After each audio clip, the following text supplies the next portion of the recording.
Lectura del Santo Evangelio según San Mateo, capítulo 9, versículos del 18 al 26. En aquel tiempo, mientras Jesús hablaba, se acercó un jefe de los judíos que se arrodilló ante él y le dijo: «Mi hija acaba de morir, pero ven tú, impón tu mano sobre ella y vivirá». Jesús se levantó y lo siguió con sus discípulos. Entre tanto, una mujer que sufría flujos de sangre desde hacía 12 años se acercó por detrás y le tocó la orla del manto, pensando que con solo tocarle el manto se curaría. Jesús se volvió y al verla le dijo: «Ánimo, hija, tu fe te ha salvado». Y en aquel momento quedó curada la mujer. Jesús llegó a casa de aquel jefe y al ver los flautistas y el alboroto de la gente dijo: «Retírense, la niña no está muerta, está dormida». Se reían de él. Cuando echaron a la gente, entró él, cogió a la niña de la mano y ella se levantó. La noticia se divulgó por toda aquella comarca. Palabra del Señor. Gloria a ti, Señor Jesús. Impura según la ley. Aún recuerdo ese mes hace 2 años. Tenía la menstruación. Mi esposo se alejó los 7 días que la ley lo exigía por considerar a las mujeres en su periodo impuras. Todo lo que tocare durante 7 días en mi periodo de menstruación era considerado impuro. No puedo tocar nada ni a nadie, pero el periodo no se iba. Pasó un mes, aún debía estar aislada porque mientras tuviera el flujo de sangre aún estaba impura. Como según la ley, mientras tenga este flujo de sangre soy considerada impura, no pude volver a la sinagoga. Mi familia, ¿cómo me han dolido estos años? No puedo abrazar a mi esposo, mis nietos, ni a mis hijos. He gastado todo lo que tenía en médicos, pero este flujo, en lugar de mejorar, empeora. Cada vez me siento más débil. Ya lo hice todo. No puedo más. He escuchado hablar de Jesús. Ha sanado muchos enfermos, leprosos, ciegos. ¿Podría sanarme a mí también? ¿Y qué tal si puedo volver a tener una vida normal? ¿Qué tal si puedo ser mirada nuevamente con dignidad? Pero tocarlo significa que él quedará impuro hasta el anochecer, como lo dice la ley. Acabo de escuchar que va para donde el jefe de la sinagoga, Jairo. Parece que su pequeña de 12 años acaba de morir. 12 años. Lo mismo que vengo padeciendo con este flujo. Lo veo pasar y corro hacia él, lo más rápido que mi débil cuerpo me lo permite. Sigo caminando rápido. Hay mucha gente alrededor, solo su manto. Sé que con esto bastará. Lo toco y de inmediato siento cómo vuelve la esperanza. El flujo para, lo siento en mi cuerpo. Luego, Jesús de Nazaret se detiene y pregunta: ¿quién me tocó? Allí estoy tras él, en silencio, como congelada. Sus discípulos le dicen que es imposible saberlo, que hay mucha gente apretujándolo. Él sintió el poder salir de él. Me arrodillo frente a él y es imposible contener el llanto. Le cuento todo. Y luego jamás olvidaré cuando me dice: «Ánimo, hija, tu fe te ha salvado». Allí Jesús sanó mi cuerpo y mi alma. Hoy el Señor nos habla de algo que a veces decimos que tenemos, pero que en realidad nos falla, y es la fe. ¿Y qué es la fe? En la carta a los Hebreos, capítulo 11, versículo 1, dice que tener fe es tener la plena seguridad de recibir lo que se espera. Es estar convencidos de la realidad de las cosas que no vemos. Vamos a reflexionar sobre los 2 mensajes sobre la fe que el Señor nos quiere dar hoy como familia. Primero, el amor por encima de todo. Y segundo, si tienes fe, Jesús se mueve por ti. Primero, el amor por encima de todo. Dice en su palabra que mientras Jesús hablaba, se acercó un jefe de los judíos que se arrodilló ante él y le dijo: «Mi hija acaba de morir, pero tú, impón tu mano sobre ella y vivirá». Jesús se levantó y lo siguió con sus discípulos. Como bien hemos visto, los jefes y autoridades judíos no eran simpatizantes de Jesús, pero muchos de ellos veían sus milagros. Algunos se iban en contra de él porque hacía sus milagros en sábado. Más adelante veremos cómo cuando resucitó a Lázaro, querían matarlo porque mucha gente empezó a seguirlo. Pero hoy la enfermedad y la muerte tocó la puerta de uno de sus líderes.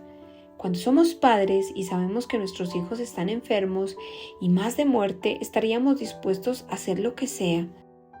Un jefe judío, un opositor de Jesús, ¿qué hubiera hecho nuestra humanidad rencorosa en el lugar de Jesús? Ustedes me han hecho la vida imposible. No sanaré a su hija.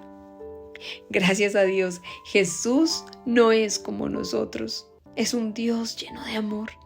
Para Él, el amor está por encima de todo. Jesús se levantó y se fue a sanar a su hija. Veía a un padre con fe, haciendo todo lo posible por tener de vuelta a su hija. ¿Se nos hace familiar este pasaje del Evangelio? Amen a sus amigos y oren por quienes los persigan.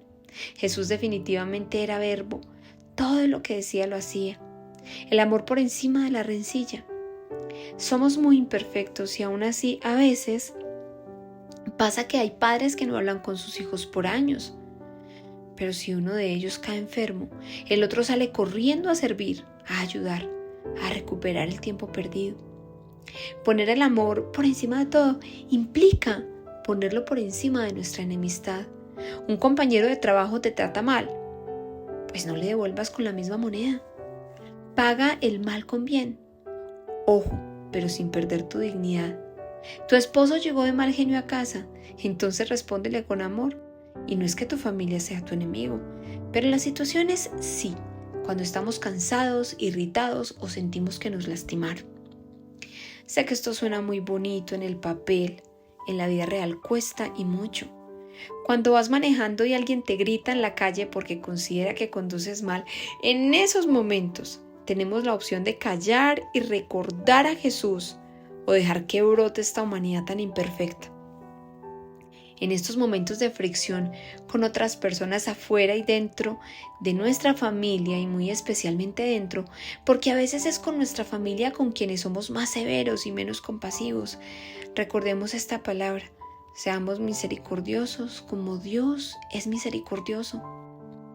Segundo, si tienes fe, Jesús se mueve por ti y sigue diciendo en su palabra: Entretanto, una mujer que sufría flujos de sangre desde hacía 12 años se le acercó por detrás y le tocó la orla del manto, pensando que con solo tocarle el manto se curaría. Jesús se volvió y al verla le dijo: Ánimo, hija, tu fe te ha salvado. Y en aquel momento quedó curada la mujer. Vemos como tanto Jairo y la mujer con el flujo de sangre tenían fe. ¿Tenemos fe? Una cosa es decir que sí, otra es realmente tenerla. Ánimo, hija, tu fe te ha salvado. Como un denominador de Jairo y la mujer, buscaron a Jesús y creyeron, no en que él podía hacer algo, sino en que él realmente podía sanar. Y así pasó. Fe es ver las cosas que no son como si fuesen por el poder de Dios actuando sobre ellas. Lo contrario a la fe es la queja, y es algo tan común, seas o no católico practicante. La queja se opone a la fe porque no refleja nuestra confianza en Dios. Aquí te lo decimos no porque nosotros mismos ya no caigamos en esto. Su palabra nos exhorta hoy a todos, y la fe no solo se debería reflejar en situaciones que nos ponen al límite, como una crisis económica o la enfermedad, sino también en la cotidianidad. Cuando decimos, por ejemplo, qué frío tan horrible, o bendito y alabado sea el Señor que manda la lluvia, así nos incomode. Qué gripa tan espantosa, pues bendita enfermedad, porque en mi debilidad reposa la gracia de Cristo. Y si en el fondo nos queremos seguir quejando, hagámoslo a solas con Él en oración para que Él transforme nuestras quejas en fe. No se trata de vivir un positivismo enfermizo, porque a Dios le gusta nuestra honestidad, sino de ser coherentes con la fe que queremos tener. El pueblo de Egipto retrasó su bendición 40 años en el desierto. ¿Te imaginas? 40 años en llegar a una tierra en la que hoy en día se ha demostrado que se podría llegar en 9 días caminando, solo porque en lugar de tener fe se quejaron. En el Catecismo Católico, en su numeral 166, dice que la fe es un acto personal. Es la respuesta libre del hombre a la iniciativa de Dios que se revela. Cuando tomamos la decisión de aceptar a Jesús en nuestras vidas y caminar una vida de fe, empezamos a entender varias cosas. Primero, que Dios no se reduce a una vida llena de pecado, que contiene a Dios en amuletos o medallas que ponen al Señor como un bombero al que solo llamamos para apagar incendios. Cuando tenemos fe, entendemos que no exigimos nuestra voluntad, sino que manifestamos lo que queremos, pero ante todo, pedimos que se haga su voluntad y no la nuestra. Comprendemos que las cosas se dan en su tiempo y no en el nuestro, como lo dice su palabra en el libro de Habacuc 2:3. Tú espera, aunque parezca tardar, pues llegará en el momento preciso. Y por último, somos fieles a Él. Es decir, si le pedimos prosperidad económica y le pedimos que nos ayude, hacemos nuestra parte en el trabajo y esperamos en Él, y no acudimos a supersticiones o soluciones rápidas que están alejadas de Él y su voluntad. Fe es confiar en Él, en que su voluntad es perfecta, en que su tiempo es perfecto. ¿Cómo está tu fe? Si sientes que tu fe es débil, pídele a Dios el don de la fe. Pidamos que nos enseñe a confiar en Él, en su voluntad, en su tiempo y en su amor. Como dice en su palabra, Jeremías 29:11, porque yo sé los planes que tengo para ustedes, dice el Señor, planes de prosperidad y no de mal, planes para darles una esperanza y un futuro. Oración. Amado Señor, gracias, porque hoy nos enseñas a poner el amor por encima de todo. Ayúdanos a recordarlo sobre todo en situaciones que nos enfrenten con nuestra familia. Gracias también porque nos muestras que si tenemos fe, tú vas hacia nosotros y aún mucho mejor de lo que imaginamos. No permitas que me burle de tu capacidad infinita, quejándome cuando los demás intenten burlarse de mi fe. Dame la capacidad de tomar distancia con humildad y buscarte a ti. Gracias, amado Jesús, por tu amor, tu ejemplo, tu palabra. En tus manos, Señor, pongo cada situación que esté enfrentando hoy y no te pido que se dé lo que yo quiera. Te pido que se dé lo que tú quieras, Señor.